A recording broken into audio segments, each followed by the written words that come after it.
I love my Jamaican style fried fish, whether it's escovitch or any other way. But you know what? A really delicious battered fish with some nice tartar sauce and some fries or wedges, really good. So I'm going to share with you guys this really simple recipe for making battered fish. And there's no bear involved, so if you have no bear at home, you can still make this really easy, crispy, and delicious. Let's get into it.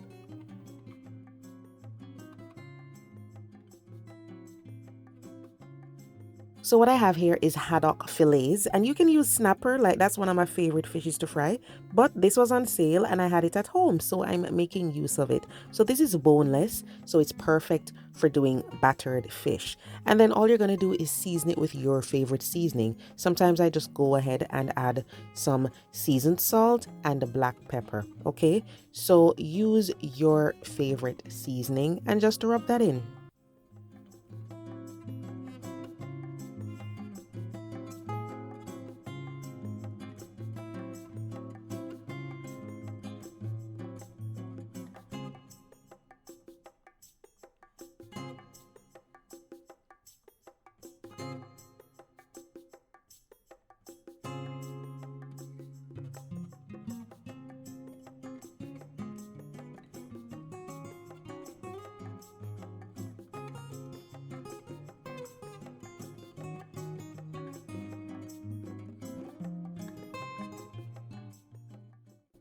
Once that's seasoned, then we can make the batter. Okay, so the batter is going to be very simple. First, I have some all-purpose flour in this bowl, and we're going to add some other ingredients later on. So just whisk everything together just to get it airy.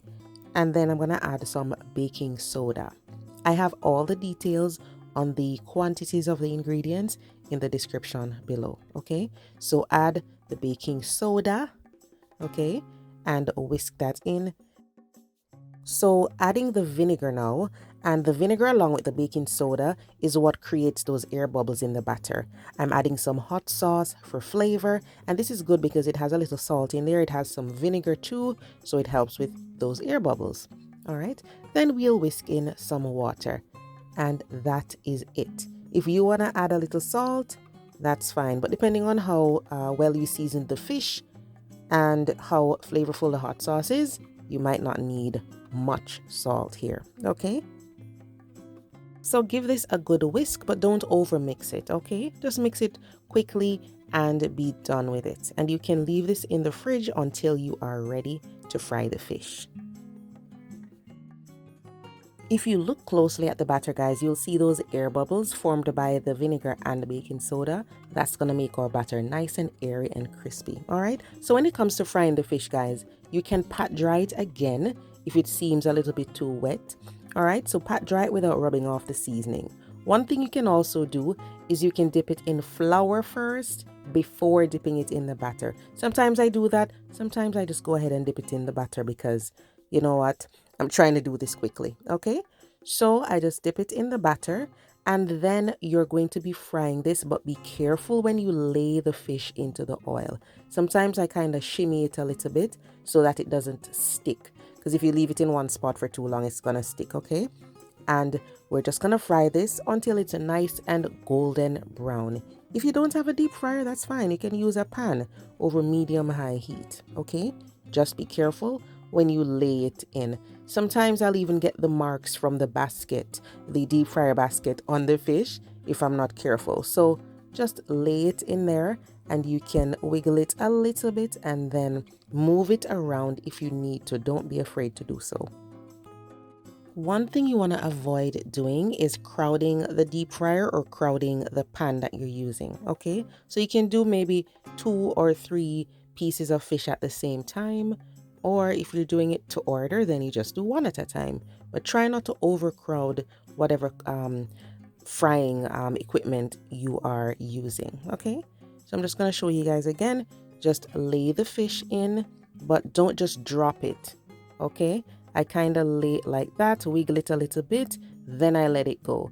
And if you feel like you need to move it with the tongs, just move it around with the tongs. Okay, depending on how it looks. If it looks like it's about to stick, then you know you have to move it around, okay?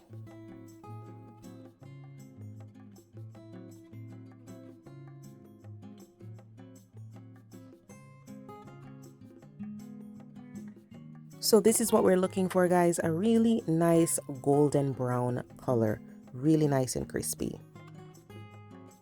So here we go, guys. These are our beautiful pieces of fish. You want to cool them on a wire rack instead of laying them on paper towels for a very long time, because then they'll get soggy.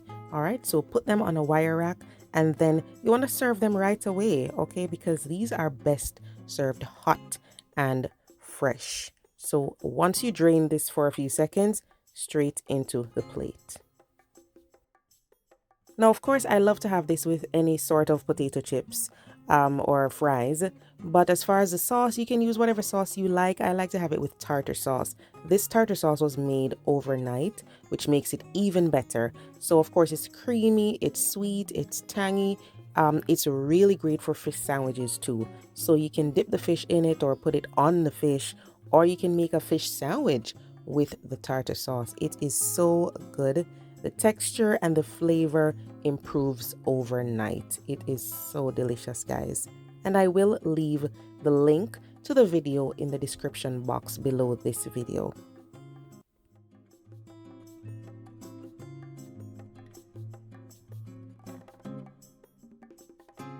So here we go, guys. Beautiful batter fried fish. Remember, as I said, you can use your favorite fish. You don't have to use haddock. Okay, just get some beautiful fish fillets. And as I said to you, if this is not your usual thing, batter frying fish, you can dip it in a little flour first before dipping it in the batter if you're afraid that the batter won't stick to the fish. But of course, you can always try things out and see what works best for you. So this is really tasty, and remember to have it hot and fresh. Thanks so much for watching, and I'll see you next time.